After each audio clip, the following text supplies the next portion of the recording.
Bon, bonjour à toutes et à tous. Bienvenue à nouveau à notre colloque Qu'est-ce qu'une révolution politique.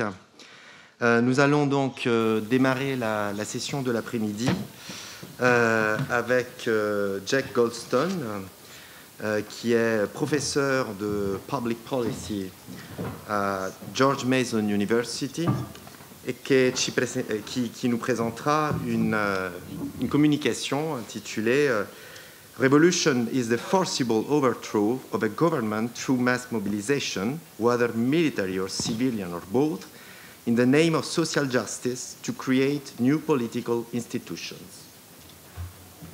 Thank you, Federico.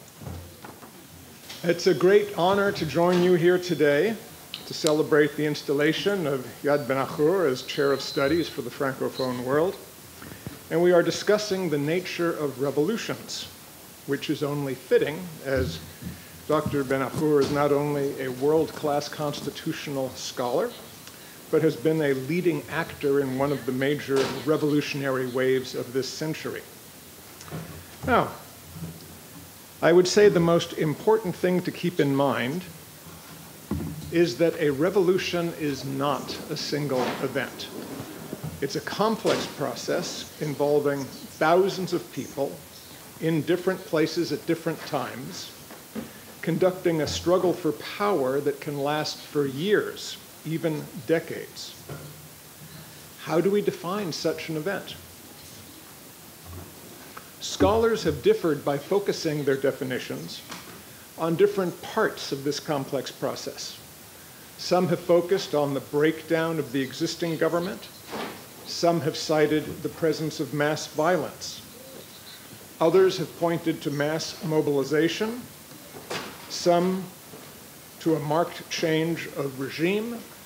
Others focus on a radical ideology. For my own work,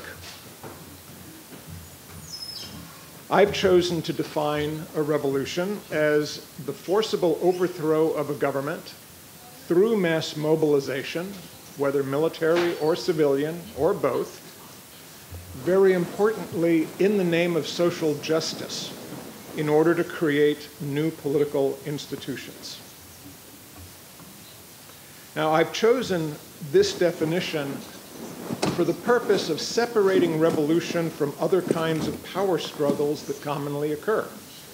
For example, revolutions overlap with and are similar to civil wars, coups d'etat, peasant uprisings, even imperial collapse, and some kinds of succession all overlap with revolution. What my definition tries to do is focus on the opening stage of the revolutionary process. It takes for granted that there will then be diverse struggles and varying outcomes as revolutions unfold. But I do have what I think are the distinctive elements of political revolutions. First, the government leaving power against its will, whether that's the result of peaceful mass protest, a violent war, guerrilla warfare, but the government being forced out of power. Second, there must be mass mobilization, not just an elite coup d'etat.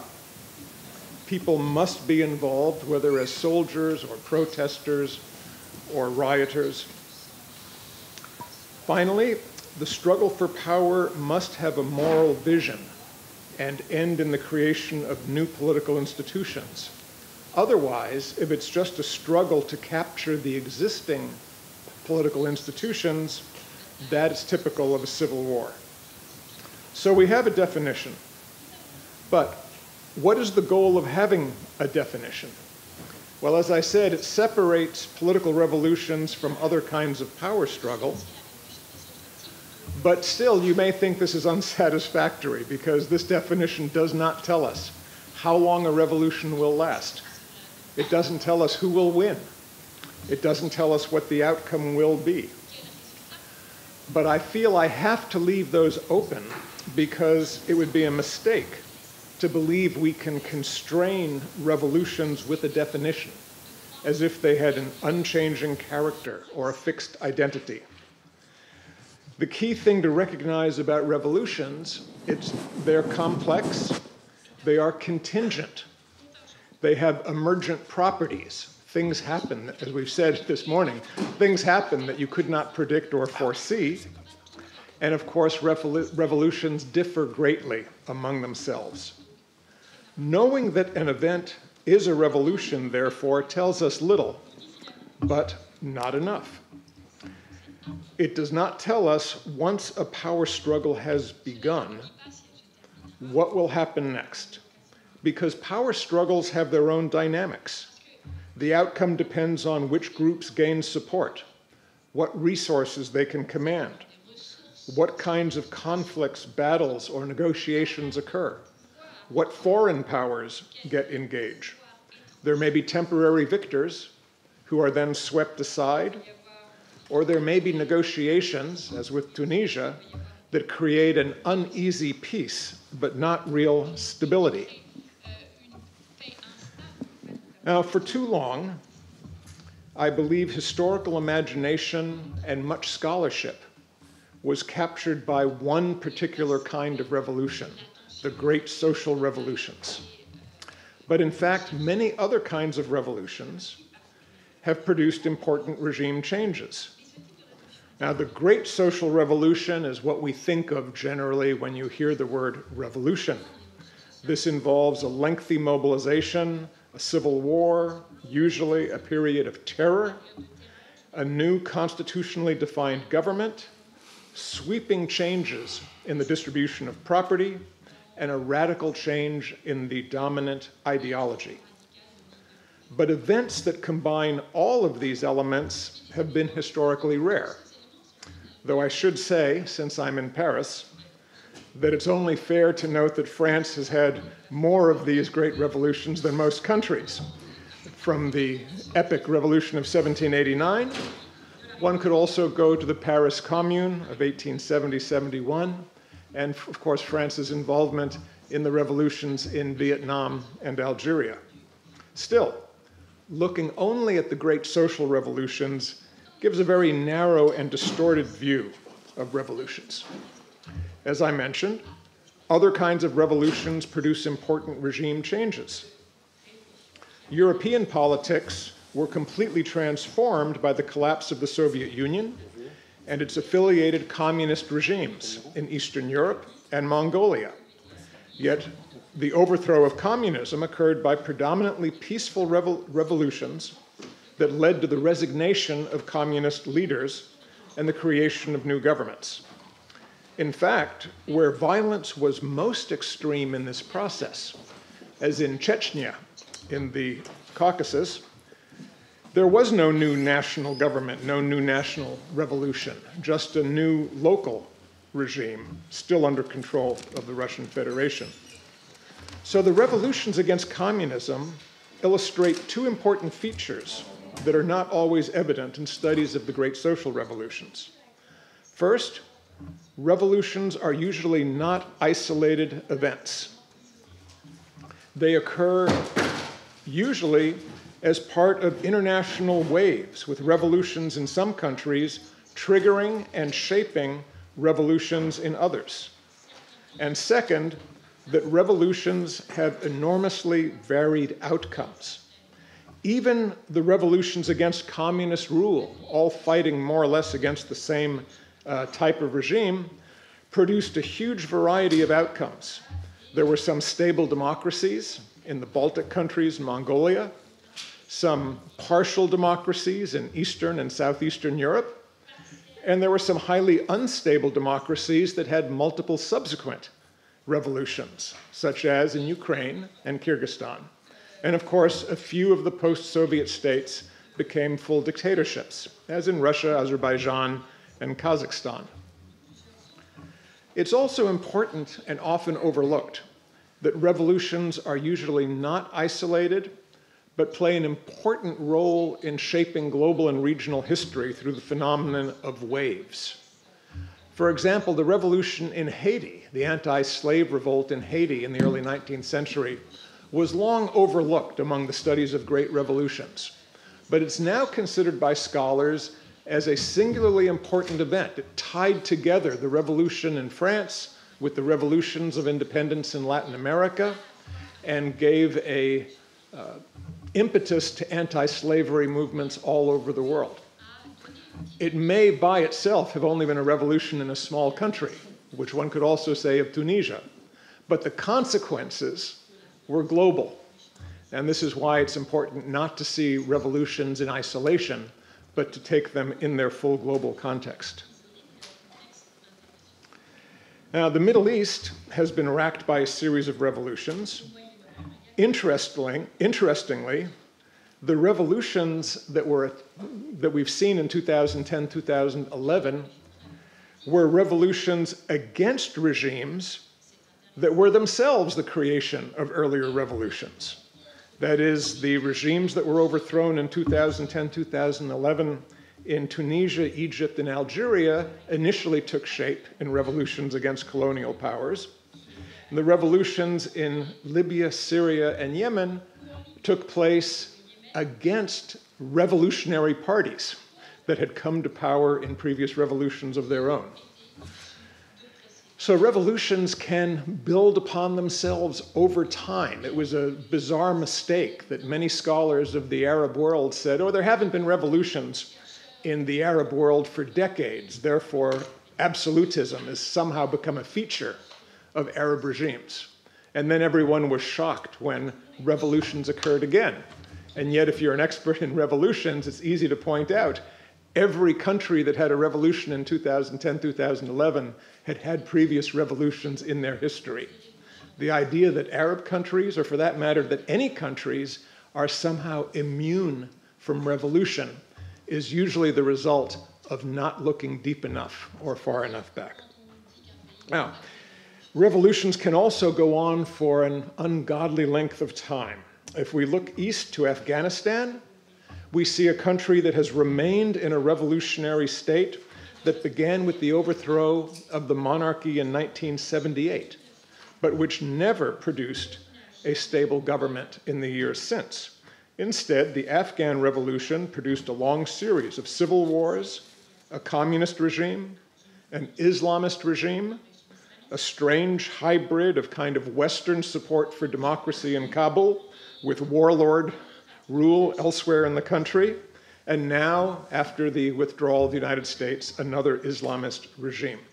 54 years of revolutionary conflict without a clear resolution.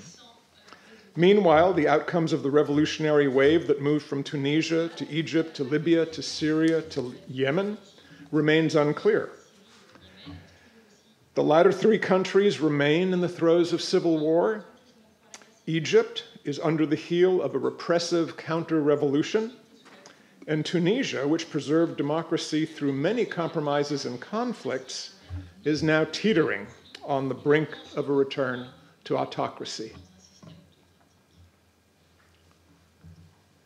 So what do definitions of revolution provide?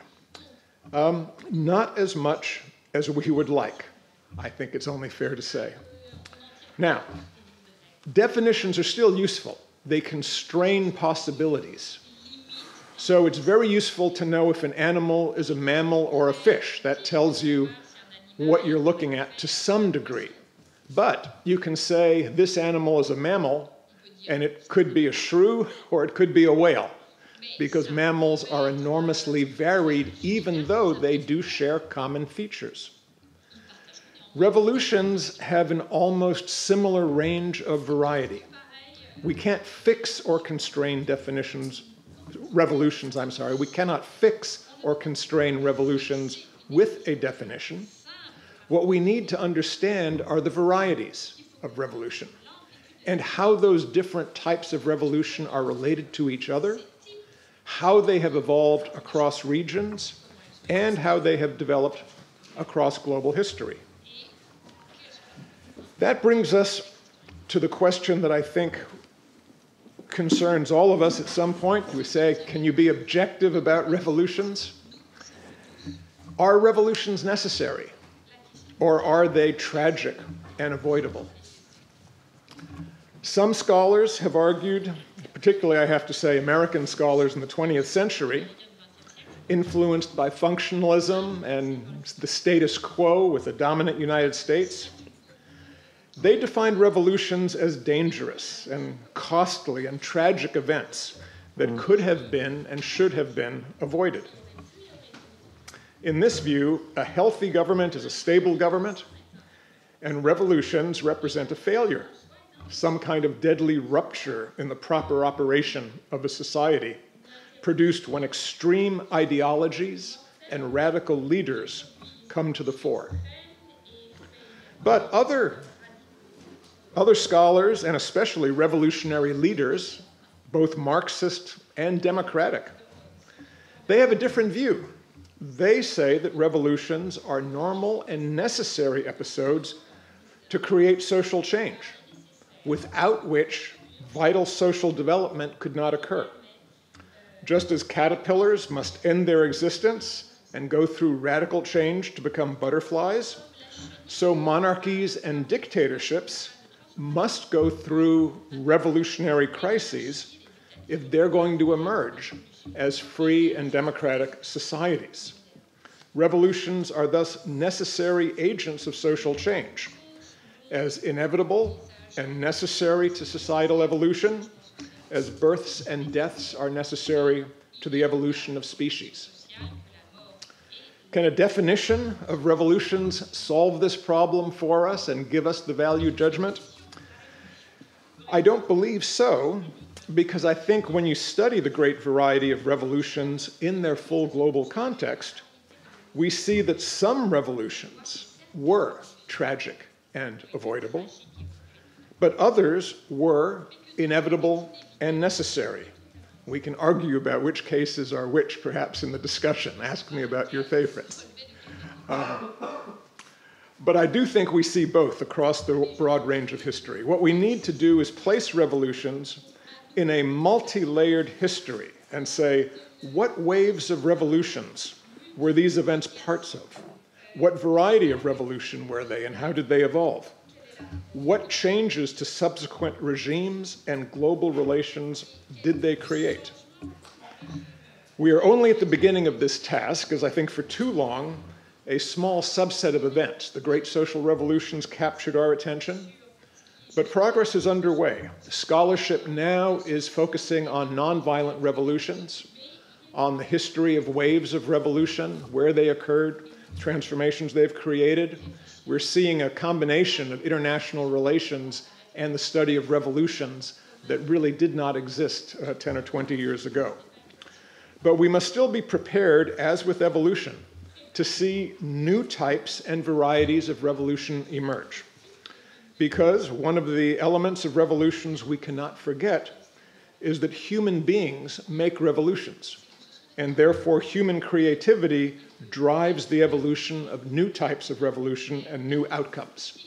And that is the process that I hope we will come to understand. Thank you.